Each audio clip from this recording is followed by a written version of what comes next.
À la fin de cette vidéo, vous aurez une réponse qui, pour une fois, prend en compte tous les éléments et toutes les variables qui doivent entrer dans l'équation. Sans plus tarder, on se retrouve sur la feuille Excel. Je vais évidemment vous mettre le lien de ce tableau en description, comme ça vous pourrez le télécharger, le modifier à votre guise. Donc je vais d'abord passer en revue toutes les variables, tout simplement parce qu'elles ne sont pas sorties de mon chapeau. Je vais vous expliquer très rapidement d'où elles viennent. Les deux seules informations que vous devez être absolument certain de connaître est le prix, autant que le loyer. Ici, là, je peux pas le faire pour vous. Ils sont bien évidemment en cohérence. Vous devez, pour le même logement à peu près, ou la même rue, ou le même quartier, et surtout évidemment la même ville, avoir donc d'un côté le prix du logement, qui serait tout simplement affiché en agence, le prix du bien, littéralement la valorisation du bien au prix du marché, et de l'autre côté, ce même bien, mais qui serait sur le marché de la location. Donc quel serait le montant de ce bien s'il était loué? Quel serait le montant du loyer? Une fois que vous êtes certain de ces deux montants, on va pouvoir passer en revue la suite. En termes d'années, je suis parti sur 20 ans, parce que ça sert à rien de partir sur 15 ni 25, c'est pas très utile en réalité, ça va juste amplifier les résultats. Et puis de toute façon, 15 ans c'est trop court pour un crédit, 25 ans c'est même trop long, 20 ans c'est bien. La case emprunt est directement corrélée au montant de l'apport que vous allez mettre. Ici on va partir sur 15% d'apport qui couvre à peu près les frais d'agence et les frais de notaire. Donc si vous comprenez bien le tableau, l'apport va venir se répercuter ici. Vous allez me dire oui mais on comprend pas, l'emprunt n'est pas égal au montant de l'apport, c'est normal. La banque va d'abord utiliser votre apport pour payer les frais de notaire et les frais d'agence et ensuite ce qu'il restera, s'il en reste, va le déduire de votre emprunt. Donc pour détailler très rapidement la formule, vous allez emprunter le montant de la maison moins le montant de votre apport, plus une partie des frais de notaire qui se compte sur le prix déduit des frais d'agence. À partir de maintenant, toutes les prochaines variables sont, on va dire, des consensus. C'est ce qui historiquement est constaté et qui semble raisonnable d'utiliser. On n'est ni trop haut ni trop bas, on est dans la moyenne. Si vous voulez, on raisonne en tant que bon père de famille. Donc on part sur une évolution immobilière d'à peu près 2,5% par an. C'est ce qui est constaté à l'échelle globale. Évidemment, si vous bénéficiez d'une externalité positive, on n'est pas à 2,5% par an, mais on est bien plus. Revenons très rapidement maintenant sur l'apport. En tant que tel, évidemment, on n'est pas en 2018, on n'a pas 0% d'apport, on n'est pas en 110% pour la majorité des gens. Évidemment, il y a des exceptions, il y a des stratégies, etc. Maintenant, on part sur de la théorie, on reste sur du général. Donc, on va être entre 10 à 20% d'apport, des apports qui sont numéraires ou pas. Il faut absolument s'enlever cette idée de la tête que si on vous demande un apport, on vous demande du cash. Pas forcément. La banque peut simplement demander des garanties. Des garanties sur des biens immeubles, sur des biens meubles, souvent plutôt des immeubles d'ailleurs, ou du moins des biens meubles, mais après c'est un peu plus complexe et il va y avoir une grosse décote. L'inflation, bien qu'effectivement post-Covid on ait une inflation extrêmement élevée, une inflation à 2% reste raisonnable, surtout que c'est à la base l'objectif de la BCE de maintenir une inflation à 2%. Donc nous avons une réelle volonté étatique de maintenir une inflation à 2%. Actuellement, à l'heure où je tourne cette vidéo, on est à 3,80% de taux d'intérêt globalement sur 20 ans. Les frais propriétaires. Vaste sujet. Les locataires vous diront que c'est bien moins, les propriétaires vous diront que c'est bien plus et que ça coûte énormément d'argent d'être propriétaire. Le fait est que à peu près tout le monde est d'accord pour dire historiquement et empiriquement on constate à peu près des frais de propriété. Donc tout ce qui peut concerner les provisions pour les gros travaux, par exemple la toiture, etc. tous les 10, 15, 20 ans. Ou alors des plus petites charges, peut être la taxe foncière, quoique petite dans certaines villes on se demande. On est donc à 2% de la valeur du bien par an.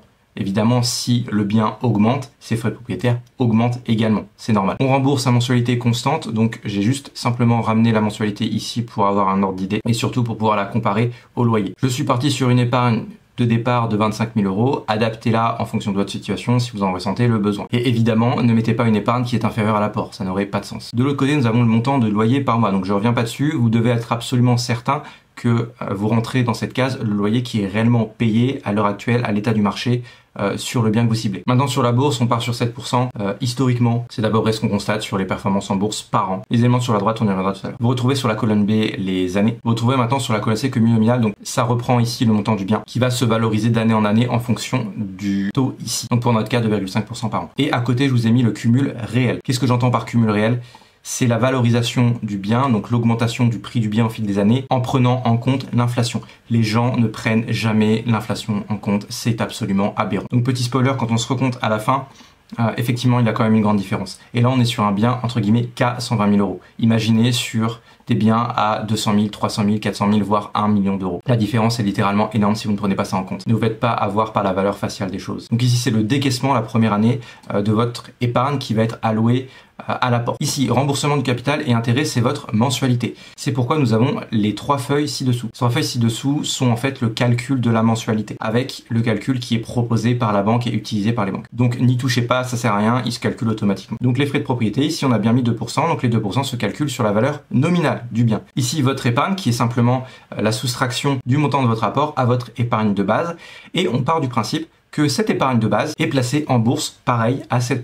Donc dans cette colonne bourse qui correspond, donc on est d'accord à l'achat et puis à droite à la location, vous avez tous les ans une correction à l'inflation. C'est-à-dire que si on gagne 7% et qu'on a une inflation à 2%, on est valorisé qu'à 5%. On a une augmentation donc de notre solde de bourse qui est uniquement de 5%.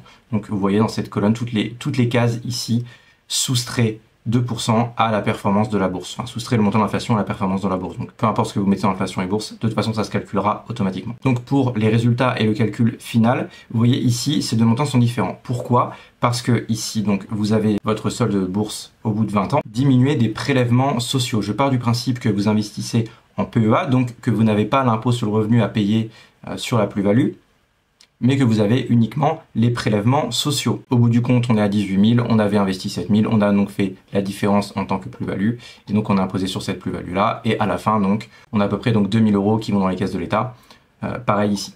Et pareil en bas, on le verra tout à l'heure. Ensuite, la case du loyer, évidemment, le loyer s'apprécie tous les ans. Donc j'ai tout simplement ici repris la case du loyer que j'ai multiplié par 12 pour le rendre annuel, et donc tous les ans, j'ai augmenté ce montant du loyer par l'inflation. Donc ici, on prend à peu près 2% par an. Si vous voulez mettre 3 à 5%, libre à vous. Et donc je suis parti sur une base où effectivement les loyers suivent l'inflation. Je ne prends donc pas en considération un cas qui serait marginal dans vous avez une construction, je sais pas, par la copropriété d'une piscine ou des travaux de rénovation, ce qui fait que le loyer augmente parce que le standing de l'appartement augmente. Et là, on est hors d'inflation. Donc évidemment, vous devez augmenter encore plus la valorisation du loyer. Mais bon, je veux quand même que ce tableau reste un minimum simple et que ce ne soit pas une usine à gaz, tout simplement parce que ce tableau est une réflexion générale et théorique. On ne peut pas réfléchir si on ne généralise pas le propos. Mais je vous laisse la liberté et j'espère avoir rendu les choses assez simples pour pouvoir agrémenter ce tableau en fonction de votre situation. Pour rappel, le tableau est bien en description, vous avez juste à le télécharger pour pouvoir modifier tout ça. De l'autre côté, évidemment, toute l'épargne que nous n'avons pas mis dans les apports se retrouve sur notre compte en bourse. Donc je pars du principe pareil que vous avez tout mis en bourse. Et donc petit aparté également, dans l'épargne de départ, je n'ai pas pris en considération, donc vous ne mettez pas le fonds d'urgence. Si jamais vous avez un fonds d'urgence, ne le mettez pas à l'intérieur de cette épargne de départ. Cette épargne de départ est uniquement là pour être investie, pour être utilisée, pas pour être conservée en cas d'imprévu. Donc maintenant, passons au résultat au bout de 20 ans.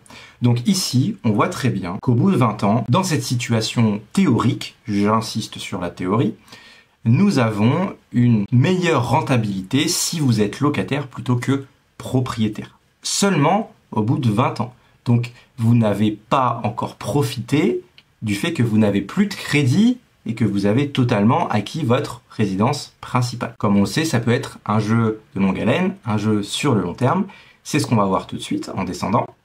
Et donc au bout de 60 ans, ici on est vraiment très long terme, bon là la différence est flagrante. C'est que là, vous pensez, ok, peut-être que j'ai fait des économies, en réalité, j'ai moins perdu que si j'avais acheté mon bien. Par contre, au bout de 60 ans, la différence est absolument phénoménale. Évidemment, je mets des pincettes sur ce que je dis, on est au bout de 60 ans. On ne sait pas ce qui peut se passer en 60 ans. C'est extrêmement difficile de prévoir le futur. Maintenant, la chose est simple. Si quelqu'un vous dit que sur le long terme, il est plus rentable d'être locataire que propriétaire, c'est absolument faux. Les calculs sont là. Et maintenant, si la personne vous dit oui, mais dans ce cas-là, dans cette situation précise, moi j'ai besoin de liberté, etc. Ok, c'est autre chose, c'est un autre débat. Maintenant, mon objectif n'est pas de dire à tout le monde que j'ai raison. Je m'en fous d'avoir raison. Ce qui m'intéresse, c'est de connaître la vérité. Du moins de me rapprocher de la vérité. Et de nous rapprocher tous de la vérité, au-delà de nos biais. Donc si vous pensez avoir un élément qui permettrait d'améliorer cette réflexion générale, n'hésitez pas à le mentionner. L'objectif, c'est qu'on concourt tous à la recherche et à la quête de vérité. Maintenant, revenons très rapidement sur les données qui sont à droite. J'ai simplement voulu vérifier, vous savez, il est généralement admis que si vous revendez votre bien que vous avez acheté en résidence principale avant 7 ans, vous êtes perdant. Et ici, cela se confirme. Alors j'ai fait au plus simple, je voulais pas passer du temps sur cette notion-là parce que ce n'est pas vraiment le sujet. Aujourd'hui, on parle sur du long terme, est-ce qu'il vaut mieux être locataire ou propriétaire? On n'est pas dans une situation de flip au bout de 3 à 5 ans d'achat-revente de résidence principale ou que sais-je, avec des travaux,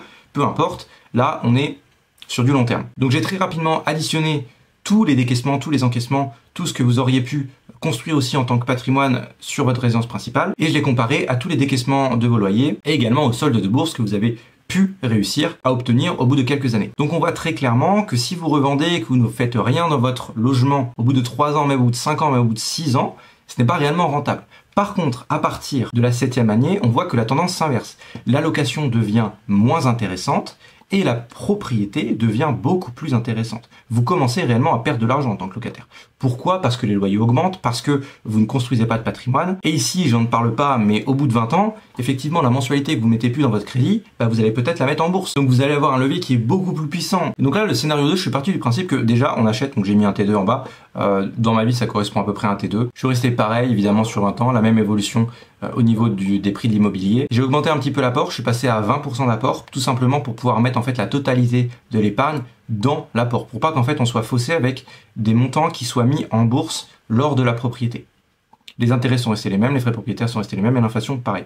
De l'autre côté, il y a juste pareil, le loyer forcément qui a changé puisque le bien a changé et on est resté pareil sur 7% en bourse. Donc là, on voit très rapidement qu'on est globalement sur en fait la même chose. On perd un petit peu plus en tant que propriétaire et on gagne un petit peu plus, enfin, du moins on perd moins finalement en étant locataire. Et au bout de 60 ans, pareil, la tendance revient de la même chose que pour là ici scénario studio, tout simplement parce que ça correspond à un studio chez moi pareil. Ici c'est clairement notable, hein, on est à 1 million d'euros, on est millionnaire, voilà merveilleux, ça vient ici dans 60 ans, je ne suis pas sûr qu'un million vale vraiment le coup. Et donc maintenant troisième scénario, je me suis dit, j'ai essayé de créer un cas de figure dans lequel il était absolument possible de gagner plus d'argent en étant locataire. Et complexifions un petit peu la chose en rajoutant simplement une dimension au niveau de la bourse, qui est l'un des principaux leviers en réalité du locataire. Donc on part du principe pareil que tout l'argent qui n'est pas mis dans la mensualité d'un crédit ou autre est complètement et pleinement investi en bourse. Ici à 7%, on va augmenter par exemple, on va dire à 10%, sachant que c'est quelqu'un qui s'intéresse de façon vraiment active, qui passe plusieurs heures par mois sur le projet. On va dire simplement 10%. Donc là, à 10%, ça commence à devenir peut-être intéressant. On voit moins 29 000, donc on a beaucoup plus économisé que quelqu'un qui aurait été propriétaire. Maintenant, à 60 ans, on se rend compte qu'effectivement, on a beaucoup plus d'argent. Pourquoi? C'est tout simplement l'ATS qu'on vous rabâche, évidemment. Alors, je suis pas trop partisan de ça. L'effet cumulé, voilà. L'effet boule de neige aussi de Warren Buffett, qui vous dit qu'au bout de 60 ans, voilà, quand vous marcherez avec une canne, que vous aurez le dos courbé et que vous serez assis dans votre couche, là, effectivement, vous serez fortuné. Peu importe la morale de cette histoire, les résultats sont clairs, c'est plus rentable ici, si vous êtes capable de faire à peu près du 10% par an, et c'est en réalité assez difficile de faire 10% par an. En tout cas, si vous avez un avantage comparatif à faire de la bourse plutôt qu'à faire de l'immobilier, ça semble effectivement plus intéressant de partir sur de la location. Donc si je résume très rapidement, pour le scénario à 7% de bourse, globalement, si vous avez à peu près ce même rapport entre le prix et la location, donc un rendement d'à peu près 6% entre les deux, globalement, vous êtes quand même assez gagnant à partir sur la propriété immobilière. Maintenant, on a vu également, si vous avez un avantage comparatif, ou si vous êtes bon, vous avez des compétences en bourse, qui est le seul levier que vous avez dans vos mains en tant que locataire, vous êtes peut-être aussi possiblement plus rentable au bout de plusieurs années d'un point de vue théorique. Évidemment, il y a plein de choses qui peuvent entrer en compte, votre aversion au risque, également le moment où vous allez rentrer sur le marché, peut-être que dans 2-3 ans il va y avoir une crise et en fait vous êtes rentré vraiment au pire moment, enfin peu importe, on ne va pas énumérer de façon exhaustive tous les cas de figure qui peuvent se présenter à nous. De façon générale, on vient de voir, c'est assez intéressant si vous êtes bon en bourse. Maintenant, dernier scénario, j'ai essayé de trouver le cas de figure où il serait réellement très intéressant pour monsieur et madame tout le monde, donc sans de compétences particulières en bourse, sans de compétences particulières en rénovation, en travaux, etc. Vraiment, la base. Vous rentrez dans votre logement, qu'importe le statut que vous allez choisir, vous y restez, vous ne faites pas de travaux, L'élément central que j'ai trouvé, on va conclure là-dessus, c'est au niveau du rendement. En fait, l'arbitrage se fait sur ce seul et unique point, du moins à mon sens. Très concrètement, moins votre propriétaire se fait de l'argent sur votre dos, c'est-à-dire que moins il se prend une grosse marge sur le fait de vous louer un logement, plus vous êtes gagnant à être locataire. En réalité, c'est logique. Mais on a chiffré par ce tableau, j'ai réussi à trouver par ce tableau le pourcentage de rendement qui est intéressant. Alors peut-être que chez vous, vous allez en trouver un autre, en fonction de votre quartier, en fonction de votre ville, en fonction de votre situation, mais d'après les chiffres, de façon générale, on est à peu près autour de 5%. C'est-à-dire que globalement, si vous habitez dans une ville où les rendements locatifs sont inférieurs à 5%, il est plus avantageux d'être locataire. Ceci implique aussi, dans cette situation, de vivre dans un logement qui est plus intéressant, qui est mieux loti, où vous êtes plus confortable lorsque vous le louez que si vous l'achetez. Si vous achetez ce même logement, il va vous coûter beaucoup plus cher. Donc pour rappel, si vous pensez détenir un élément qui nous approcherait tous de la vérité, n'hésitez pas à le mentionner en commentaire. Ce tableau est voué à être évolutif.